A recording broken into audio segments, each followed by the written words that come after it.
महानुभावों के मुताबिक देश आजाद ही 2014 में हुआ। हार गए तो क्या हुआ, झोला उठा के चल नहीं देंगे, यही डटे रहेंगे। एक मजबूत विपक्ष के रूप में भारत की जनता की आवाज बुलंद करते रहेंगे। हम भारत के लोग, जो हमारे संविधान की प्रस्तावना है, इन 4 शब्दों में भारत की ताकत और महानता छुपी है। न कोई जात, न धर्म, न भाषा, न पहराव, सिर्फ हम भारत के लोग। इसी में ही हमारी पहचान है और इसी में हमारी गरिमा बसी हुई है। पर पिछले कुछ सालों में इस पहचान को, इसी ताकत को धर्म की राजनीति से कमज़ोर बनाया गया है। आज 2024 के बजट पर बात करने के लिए आपने मुझे मौका दिया। मैं थोड़ा आपको इतिहास में ले जाना चाहती हूँ। हम सब जानते हैं और पूरा विश्व ये मानता है कि कुछ शतकों पहले भारत सोने की चिड़िया थी। उस समय जीडीपी और इस प्रकार की चीज़ें नहीं थी, पर भारत इकोनॉमिकली और कल्चरली विश्व की एक महाशक्ति थी। और हम ये भी जानते हैं कि भारत में शूरवीरों की कोई कमी नहीं थी। बावजूद इसके मुट्ठी भर हमलावरों ने हमें कई बार लूटा, और न सिर्फ लूटा, हमें सैकड़ों साल गुलाम बनाए रखा। ऐसे क्यों हुआ? पहले मुगल, फिर अंग्रेज ने भारत पर राज किया। ये वो कर पाए क्योंकि सोना, चांदी, हीरे जवाहरात, पैसे की कोई कमी नहीं थी। लेकिन कमी सिर्फ एक बात की थी, और वो थी सामाजिक एकता की। धन, दौलत, ताकत कुछ मुट्ठी भर राजाओं और समाज के ठेकेदारों के पास थी। 90% समाज प्रताड़ित था, और मैं ये कहूँगी कि जानबूझकर इन्हीं समाज के ठेकेदारों के द्वारा देश गरीब रखा गया था। आज हमारा देश दुनिया की 5वीं लार्जेस्ट इकोनॉमी है, और मुझे ये उम्मीद ही नहीं बल्कि पूरा विश्वास है कि हम जल्द ही दुनिया की पहले नंबर की इकोनॉमी बनेंगे, क्योंकि इसके प्रगति की मजबूत नींव स्वतंत्रता के बाद के सरकार ने रखी थी। पर इसी के साथ आज हम सामाजिक तौर पर जात, पात, धर्म की शाखाओं में बिखरते जा रहे हैं, कमज़ोर होते जा रहे हैं। फाइनेंशियल इनइक्वालिटीज़ बढ़ती जा रही है। पैसा और सत्ता कुछ चंद ठेकेदारों के पास संचित हो रहा है, या मैं ये कहूँगी कि सत्ता की लालसा में ऐसा करवाया जानबूझ के जा रहा है। मेरी ये सब बातें कहने का तात्पर्य यही है कि समाज की प्रगति सिर्फ मजबूत इकोनॉमी से ही नहीं, समाज की एकता में है, और हमें इतिहास में हुई गलतियों को दोहराने से बचना चाहिए। बीजेपी पिछले 1 दशक से सत्ता में है, पर इनके मुताबिक आज भी हिंदू खतरे में है। क्या ये हकीकत है, या फिर बीजेपी हिंदुओं को इस डर में रखकर अपनी राजनीति चमका रही है? आप बताएं, जो संस्कृति हजारों साल गुलामी के जंजीर में जकड़ी पड़ी है, रहने के बावजूद जिंदा है, जिंदा ही नहीं सारे विश्व में अपना डंका बजा रही है, वो खतरे में कैसे आ सकती है? पर फिर सोचने पर मुझे महसूस होता है कि बीजेपी और उनकी नीतियां की वजह से हिंदू खतरे में है। एक नदी के बहाव की तरह बहती चली आ रही हमारी हिंदू संस्कृति है। सामने आने वाले हर कट्टरता के पहाड़ों को काटते हुए, हर पत्थर के सेंध लगाते हुए वो बह रही है। उसके बहाव को ना कोई तलवार काट सकती है, ना ही कोई पहाड़ रोक सकता है। पर आज दुर्भाग्यवश उसी नदी के बहाव रोककर कट्टरता में ढालने की कोशिश की जा रही है, और मैं समझती हूँ कि यही भारतीय संस्कृति के पतन का कारण बन सकता है। अध्यक्ष महोदय, डॉक्टर बाबा साहेब अम्बेडकर ने बनाए गए संविधान के बदौलत पिछड़े और दलित वर्ग को आरक्षण के जरिए समाज में स्थान और सम्मान मिला, पर आज वह आरक्षण भी इनके नजरों में खटक रहा है। इसीलिए सभी सरकारी और निम्न सरकारी कंपनीज का प्राइवेटाइजेशन करके इनडायरेक्टली आरक्षण खत्म करने का षड्यंत्र बीजेपी कर रही है।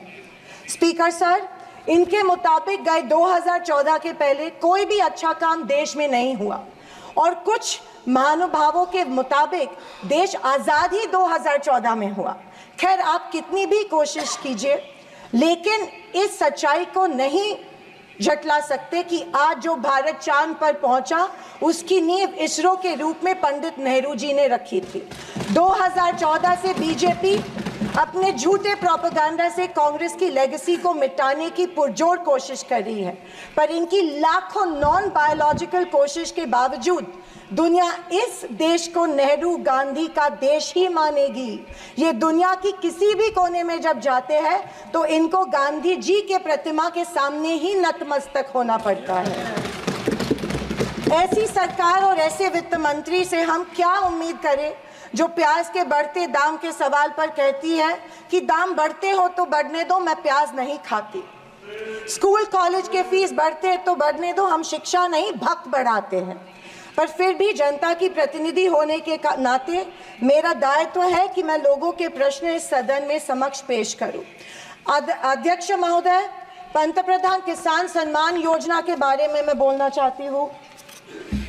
पंतप्रधान किसान योजना के माध्यम से किसानों को सालाना 6,000 रुपए दिए जाते हैं।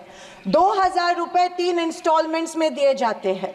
2,000 रुपए दिए जाते हैं, लेकिन 18% फर्टिलाइजर्स के सैक पे उनको जीएसटी के माध्यम से देना पड़ता है। एक किसान एक साल में कम से कम 1 लाख के फर्टिलाइजर खरीदता है, तो आप 6,000 रुपए देते हो लेकिन 18,000 उनसे लेते हो। ये किस तरह की नाइंसाफी हुई उस किसान पे? आप मजाक उड़ा रहे हो उस किसान का। 6,000 रुपए देते, 18,000 रुपए जीएसटी के माध्यम से लेते हो। जब यूपीए की सरकार थी तब फर्टिलाइजर्स और औजारों पे से जीएसटी एग्जेम्प्ट की गई थी। मेरी मांग है कि 2,000 रुपए का जो अमाउंट है, जो 6,000 सालाना मिलते हैं, वो बढ़ा के 12,000 किए जाने चाहिए। अध्यक्ष महोदय, किसान सम्मान योजना, मेरे कॉन्स्टिट्यूएंसी में करीबन 50,000 लोग इस योजना से वंचित है क्योंकि इसको अप्रूवल्स नहीं मिल रहे हैं। जब वो मंत्रालय में जाते हैं और पूछते हैं हमारी योजना को अप्रूवल को क्या हुआ, वो कहते हैं कि दिल्ली जाके पूछो, हमें नहीं पता है। तो किसान योजना, किसान सम्मान योजना का इंटेंशन क्या है? या तो किसानों को फंसाया जा रहा है किसान योजना के माध्यम में से। अध्यक्ष महोदय, फसल बीमा योजना, महाराष्ट्र में, पश्चिम महाराष्ट्र में शोलापुर, सांगली, सातारा, कोल्हापुर में उड़द दाल और अरहर की दाल यहाँ पे उगाई जाती है, लेकिन फसल बीमा योजना मिलती है सिर्फ बाजरा, मक्का और सोयाबीन के लिए। आपके माध्यम में से मैं फाइनेंस मिनिस्टर से गुजारिश करती हूँ कि अरहर और उड़द के लिए भी फसल बीमा योजना के फॉर्म एक्सेप्ट किए चुके हैं, भर दिए हैं, लेकिन फसल बीमा योजना मिल नहीं रही है। अध्यक्ष महोदय, पंतप्रधान आवास योजना, आदरणीय फाइनेंस मिनिस्टर जी ने कहा कि एडिशनल 3 करोड़ हाउसेज, घर यहाँ पे इंक्रीज करके इस बजट में दे रहे हैं, लेकिन पंतप्रधान आवास योजना का टारगेट अभी तक महाराष्ट्र को नहीं मिला है क्योंकि ये योजना जो है गांवठान जमीन पे घर बांधे जाते हैं, लेकिन असलियत ये है कि गांव में गांवठान जमीन है ही नहीं। जब कलेक्टर के पास जाते हैं तो कहा जाता है कि गांवठान जमीन नहीं है, गायरान जमीन ढूंढ के लाओ, हम आपको पीएम आवास योजना देंगे। अभी गांवठान जमीन लाएंगे कहाँ से? तो आपके माध्यम में से मैं फाइनेंस मिनिस्टर को रिक्वेस्ट करती हूँ कि सारे कलेक्टर्स, डिस्ट्रिक्ट कलेक्टर्स को आदेश दे कि जितनी भी गायरान जमीनें हैं गाँव में, उनको गांवठान करके पंतप्रधान आवास योजना लोगों को लागू की जाए और सारे जो पेंडिंग प्रपोजल्स हैं वो एक्सेप्ट किए जाए। और मेरी आपसे ये गुजारिश है कि 1,40,000 रुपए इस योजना के लिए मिलते हैं, ये बहुत टुटपुंजी है, इसके लिए 2,50,000 दिए जाए पंतप्रधान आवास योजना के लिए। अध्यक्ष महोदय, मुद्रा लोन 2014 में प्राइम मिनिस्टर ने बड़ी एम्बिशियसली मुद्रा लोन की घोषणा की थी।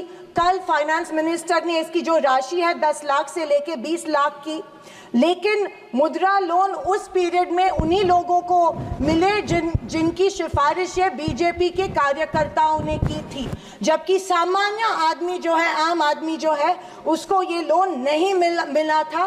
सिर्फ कुछ चंद लोगों को ये लोन दिया गया था। मेरी ये मांग है कि कोरोना के टाइम पे जो लाभार्थी मुद्रा लोन का कर्ज फेड नहीं पाए, उनके लिए जैसे अपने अदानी अंबानी के लिए कर्जा माफ किया है, वैसे इन लाभार्थियों के लिए भी कर्जा माफ किया जाए, तुरंत माफ किया जाए मुद्रा लोन का जो परत फेड करने का कर्जा है। आदरणीय अध्यक्ष महोदय, माइक्रो फाइनेंस और चिट फंड्स जो दिए जाते हैं हमारे सेल्फ हेल्प ग्रुप्स को, बीड़ी कामगारों को, पावर लूम वर्कर्स को दिए जाते हैं, हमारी काफ़ी सारी महिलाओं को दिए जाते हैं, लेकिन ये माइक्रो फाइनेंस और चिट फंड्स पे के ऊपर रेगुलेटरी अथॉरिटी नहीं होती है, इसीलिए ये बेहिसाब इंटरेस्ट इन लोगों से, गरीब लोगों से लेते हैं। अध्यक्ष महोदय, मुझे इस बात का दुख हो रहा है कि कल के बजट के स्पीच में हमारी अन्न धान्य सुरक्षा योजना जो है, अन्न सुरक्षा योजना जो यूपीए सरकार ने लाई थी, उसके बारे में फाइनेंस मिनिस्टर ने कोई जिक्र नहीं किया। पिछले 10 साल से हमारे देश का जो गरीब है उसको एपीएल कार्ड धारक को अन्न धान्य योजना का लाभ नहीं मिल रहा है। 10 साल से करोड़ों लोग इस योजना से वंचित रह रहे हैं, भूखे मर रहे हैं, और जैसे शैलजा जी ने कहा था, कुपोषण का प्रमाण जो है हमारी देश में बढ़ रहा है। गरीब लोगों से जानबूझ के एक form, give up subsidy form जानबूझ के भरा जा रहा है, उनको बिना बताए कि अगर ये फॉर्म आप भरेंगे तो आपकी फूड सब्सिडी कट हो जाएंगी। ये जबरदस्ती उनसे ये फॉर्म भरवा रहे हैं ताकि उनको इस योजना जो कि कांग्रेस की योजना थी उसका लाभ न मिले, और इसके वजह से ढेर सारे लोग भूखे हमारे देश में मर रहे हैं। मैं फाइनेंस मिनिस्टर से ये गुजारिश करती हूँ कि एपीएल कार्ड धारक को तुरंत इस योजना का लाभ मिला जाए और सारे के सारे जितने भी लोग हैं उनको धान मिला जाए। अध्यक्ष महोदय, कल के स्पीच में आंध्र प्रदेश और बिहार के ऊपर बहुत प्यार जताया गया। मुझे उस बात से कोई कंप्लेंट नहीं है, पर महाराष्ट्र से इतनी नफरत क्यों नहीं महाराष्ट्र की तरफ उतना ही प्यार जताया गया जो बिहार और आंध्र प्रदेश के जताया गया? क्योंकि उनको पिछले लोकसभा में कम सीटें मिली, या शायद उनको अंदाजा आया कि आने वाले इलेक्शन में उनको वो चुनाव हारने वाले हैं। मैं वित्त मंत्री को बताना चाहती हूँ कि महाराष्ट्र में हिंदवी स्वराज की नींव महाराष्ट्र में रखी गई थी। कणखर देशा, राकट देशा, दगडाचा देशा, महाराष्ट्र देशा, ये हमारे प्यारे महाराष्ट्र के बारे में कहा जाता है, लेकिन अफसोस है कि महाराष्ट्र की तरफ कोई ध्यान नहीं दिया जा रहा है, सिर्फ महाराष्ट्र का इस्तेमाल किया जाता है। अध्यक्ष महोदय, रेलवेज के बारे में बोलूं तो रेलवेज में स्लीपर कोच की संख्या जो है वो कम कर रहे हैं और फर्स्ट क्लास और सेकंड क्लास की संख्या बढ़ा रहे हैं। देश का जो आम गरीब आदमी है वो स्लीपर कोच से ट्रैवल करता है, वो फर्स्ट क्लास और सेकंड क्लास से नहीं किया जाता है। मैं आपके माध्यम में से मेडन स्पीच माध्यम में से गुजारिश करती हूँ कि स्लीपर कोचेस की संख्या बढ़ाई जाए। अध्यक्ष महोदय, मेरी शोलापुर के कुछ मांगे रखती हूँ और मैं समाप्त करती हूँ। हमारे शोलापुर में एयरपोर्ट है लेकिन एयर सर्विस नहीं है। उड़ान स्कीम में आया गया है, लेकिन जानबूझ के वहाँ पे जो चिमनी थी, ऑब्स्ट्रक्शन था, वो तोड़ा गया, लेकिन अभी तक वहाँ पे एयर सर्विस शुरू नहीं है। बोरामनी एयरपोर्ट है, वहाँ पे इंटरनेशनल एयरपोर्ट के लिए फंड्स एक बार दिए गए, लेकिन फिर फंड्स नहीं दिए गए। मैं वित्त मंत्री से गुजारिश करती हूँ कि बोरामनी एयरपोर्ट के लिए फंड्स दिए जाए। मंगावेड़ा जो हमारा तालुका है, वहाँ पे जो इरिगेशन स्कीम है, वहाँ के 35 गांव जो है वो पानी से वंचित है। मैं विनती करती हूँ कि वो गांव के लिए भी आप इरिगेशन स्कीम जल्द से जल्द अप्रूव करें। अंत में मैं यही कहना चाहती हूँ कि बीजेपी विपक्ष की अवहेलना कर रही है कि हमें इतनी सीट्स मिली, जनता ने अस्वीकार किया, पर आपके 400 पार का क्या हुआ? पर मैं उनसे कहना चाहूँगी कि हम स्वीकार करते हैं कि सरकार बनाने के लिए पर्याप्त सीट्स नहीं जीत पाए।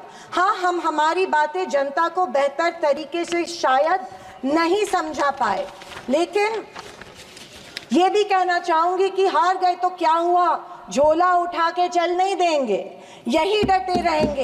एक मजबूत विपक्ष के रूप में भारत की जनता की आवाज बुलंद करते रहेंगे, सिर्फ और सिर्फ इस देश के लिए और इस देश के जनता के लिए। और आखिरी कुछ शब्द कह के मैं समाप्त करना चाहूंगी कि सत्ता की लालच में न फैलाओ समाज में ध्रुवीकरण का रोग, सत्ता की लालच में न फैलाओ समाज में ध्रुवीकरण का रोग, आपकी हस्ती मिटा देंगे हम भारत के लोग। जय हिंद, धन्यवाद, जय महाराज।